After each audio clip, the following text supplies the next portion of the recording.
नमस्कार, सुरेखा रेसिपीमध्ये तुमचे खूप खूप स्वागत आहे। आज मी तुम्हाला तूप काढण्याची एक भन्नाट आयडिया सांगणार आहे। हे तूप बनवण्यासाठी आपल्याला नाही मिक्सर लागणार आहे, नाही ब्लेंडर लागणार आहे, नाही रवी लागणार आहे, नाही आपल्याला बर्फाची गरज आहे। अतिशय साध्या आणि सोप्या पद्धतीने आपण तूप बनवणार आहोत। एकदा या पद्धतीने तुम्ही तूप बनवलं तर प्रत्येक वेळेस याच पद्धतीने तूप बनवणार। रेसिपी अतिशय साधी सिंपल आहे, तेव्हा व्हिडिओ स्किप न करता शेवटपर्यंत नक्की बघा। तर या रेसिपीसाठी सर्वात आधी आपल्याला अशी एक बरणी घ्यायची आहे। प्रत्येकाच्या घरात बरण्या ह्या असतात, त्यातलीच एक तुम्ही कोणतीही घेऊ शकता। अशा प्रकारची घ्यायची आहे, तिचं तोंड असं मोठं पाहिजे। फ्रेंड्स, तूप बनवण्यासाठी आपल्याला साय लागते, तर इथे मी 10 ते 12 दिवसाची साठवलेली साय घेतलेली आहे। ही मी फ्रीजमध्ये ठेवलेली होती। 2 तास आधी मी ही काढून घेतलेली आहे। हिला मस्त रूम टेम्परेचरवर येऊ द्यायचं आहे। साय ही नेहमी स्टीलच्या भांड्यामध्ये साठवायची असते। तर हे बघा, ही पूर्ण साय आपल्याला या बरणीमध्ये टाकून घ्यायची आहे। तुम्ही साईनुसार बरणी छोटी मोठी घेऊ शकता। तर हे बघा, इथे पूर्ण साय मी यामध्ये टाकलेली आहे। आता ह्या साईच्या भांड्यामध्ये आपल्याला थोडंसं पाणी टाकायचं आहे, म्हणजे आपली साय वेस्ट जाणार नाही। थोडंसं आपल्याला 3 ते 4 चमचे इतकं पाणी यामध्ये टाकून घ्यायचं आहे आणि हे सर्व चांगलं असं मिक्स करून घ्यायचं आहे। आता हे भांड्यातलं पाणी आपल्याला या बरणीमध्ये टाकून घ्यायचं आहे। ह्या बरणीला आपण असं पॅक झाकण लावून घ्यायचं आहे। ही तूप बनवताना अजिबात भांड्यांचा पसारा होत नाही। अगदी 2 ते 3च भांडी लागतात आपल्याला, आणि जास्त भांडी लागले तर आपल्याला पण घासायचा कंटाळा येतो। तर हे बघा, अशा पद्धतीने झाकण फिट्ट लावून घ्यायचं आहे आणि ही पाणी आणि साय असं मिक्स करून घ्यायचं आहे हलवून। साय आणि पाणी आपलं मिक्स करून झालेलं आहे। आता ही बरणी अशा स्टेपमध्ये ठेवायची आहे आणि आपल्याला ही बरणी 2 ते 3 मिनटं या पद्धतीने अशी हलवून घ्यायची आहे। जसं आपण पाट्यावरती मसाला वाटतो त्या पद्धतीने अशी हलवायची आहे। अतिशय साधी आणि सिंपल पद्धत आहे तूप काढण्याची। तुम्ही याआधी या पद्धतीने तूप बनवलेलं आहे का, हे मला कमेंटमध्ये नक्की सांगा। 2-3 मिनटं या पद्धतीने हे केल्यावरती, फिरवल्यावरती आता आपल्याला बरणीची स्टेप बदलायची आहे आणि या पद्धतीने असे मागं पुढं ही बरणी आपल्याला हलवून घ्यायची आहे। या पद्धतीने अतिशय 10 ते 12 मिनिटात आपलं लोणी तयार होतं। तुम्हाला मी दाखवते। आता आपण झाकण उघडून बघूया लोणी तयार झालं आहे की नाही। तर हे बघा, अजून आपलं लोणी इथे तयार झालेलं नाही आहे। अजून आपण हे 5 मिनटं हलवून घेणार आहोत। पूर्वी बायका याच पद्धतीने तूप बनवायच्या। तर हे बघा, पुन्हा मी 5 मिनटं हे असं मागे पुढे करून घेतलेलं आहे बरणीमध्ये।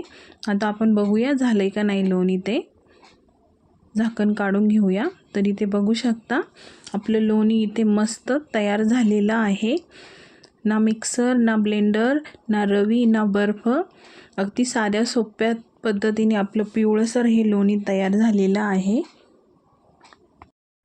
आता एक असं पातेलं घ्यायचं आहे आणि त्यावरती आपल्याला पुरणाची चाळण ठेवून घ्यायची आहे आणि यामध्ये चमच्याने सर्व लोणी व्यवस्थित काढून घ्यायचं आहे। तुम्ही बघू शकता आपलं हे लोणी किती छान निघलेलं आहे या बरणीमध्ये।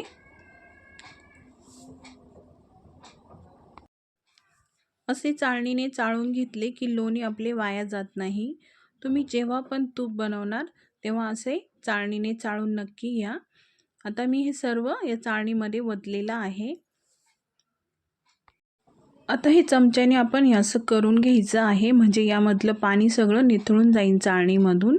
आता हे लोणी आपल्याला 2 ते 3 पाण्याने धुवून पण घ्यायचं आहे। ज्या बरणीने आपण लोणी काढलं त्याच बरणीत मी थोडेसे पाणी टाकलेले आहे आणि ते पाणी यामध्ये ओतलेले आहे, म्हणजे बरणीला लागलेलं लोणी पण आपल्याला या चाळणीमध्ये येईल। तुम्हाला वाटत असेल की ही बरणी खराब होत असेल, पण ही बरणी अजिबात खराब होत नाही. कोमट पाणी टाकले की बरणी एकदम स्वच्छ होऊन जाते. यामध्ये मी पुन्हा 1 ग्लास पाणी टाकलेलं आहे आणि हे पुन्हा आपल्याला चांगलं स्वच्छ असं धुवून घ्यायचं आहे. लोणी आपलं धुवून झालेलं आहे. आता हे 5 मिनटं आपण या चाळणीमध्ये असंच ठेवणार आहोत, म्हणजे पाणी असेल ते निथळून जाईल याचं, आणि नंतर आपण कढवणार आहोत. आता आपल्याला गॅसवरती कढाई ठेवायची आहे आणि हे सर्व लोणी या कढाईमध्ये असं टाकून घ्यायचं आहे. लोणी पूर्ण वितळेपर्यंत आपल्याला गॅसची फ्लेम मोठी ठेवायची आहे, म्हणजे लोणी पटकन वितळते आणि चमच्याने असं हलवत राहायचं आहे. तर हे बघा, आपलं लोणी इथं वितळलेलं आहे. तुम्ही बघू शकता, अगदी 1 मिनिटामध्ये याचं पाणी होतं. आता आपल्याला मीडियम ते लो फ्लेमवरती आपल्याला याचं तूप बनवून घ्यायचं आहे. लोणी वितळल्यावर गॅसची फ्लेम लो करून घ्यायची आहे. इथे तुम्ही बघू शकता 50% आपलं तूप इथे तयार झालेलं आहे. अजून आपण याला 5 ते 10 मिनटं लो फ्लेमवरती तयार होऊ देऊया.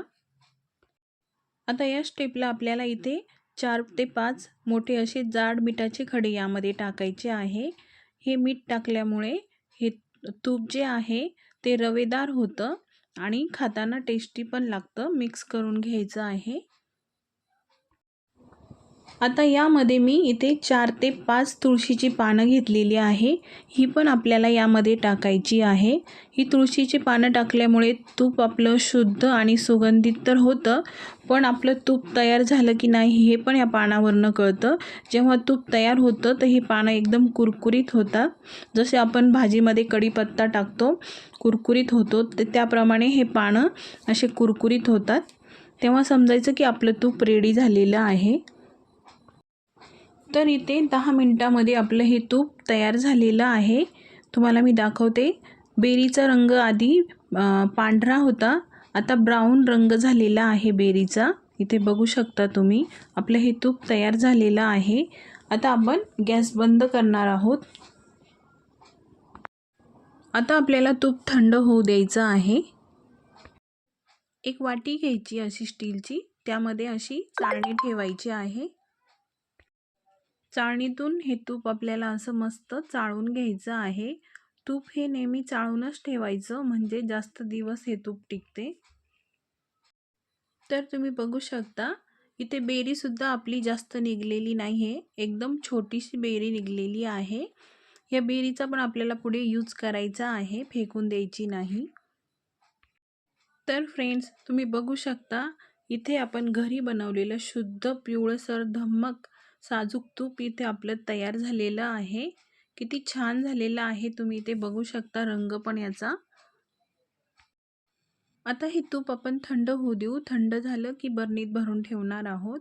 आता आपल्याला काय करायचं आहे, जी बेरी उरलेली आहे आपली निघालेली, तिचा आपल्याला वापर करायचा आहे. इथं अजिबात टाकून द्यायची नाही. सर्वात आधी यामध्ये टाकलेले तुळशीची पानं आपल्याला काढून घ्यायची आहे सर्व. यामध्ये टाकलेले मिठाचे खडे ते सुद्धा आपल्याला काढून घ्यायचे आहेत. आता आपल्याला एक चपाती घ्यायची आहे आणि ही चपाती या बेरीमध्ये अशी कुस्करून घ्यायची आहे. आपल्याला याचं काहीच वेस्ट जाऊ द्यायचं नाही आहे. फक्त साय ही फक्त 10 ते 12 दिवसाची साचलेली पाहिजे, साठवलेली. जास्त जुनी साय घेऊ नका. अशा पद्धतीने पोळी मी बारीक अशी कुस्करून घेतलेली आहे. आता आपल्याला यामध्ये बारीक केलेला गूळ टाकायचा आहे. बारीक करून घ्यायचा आहे गूळ. हे सर्व चांगलं हाताने असं मिक्स करून घ्यायचं आहे.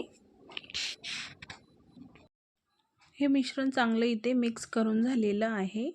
आता आपण याचे असे छोटे छोटे लाडू बांधून घ्यायचे आहे, किंवा तुम्ही नुसतं असं पण चुरा पण हा खायला देऊ शकता. खूप टेस्टी लागतो. याच्यात आपण तूप टाकण्याची गरज नाही आहे, कारण थोडंफार तूप बेरीमध्ये हे राहतंच.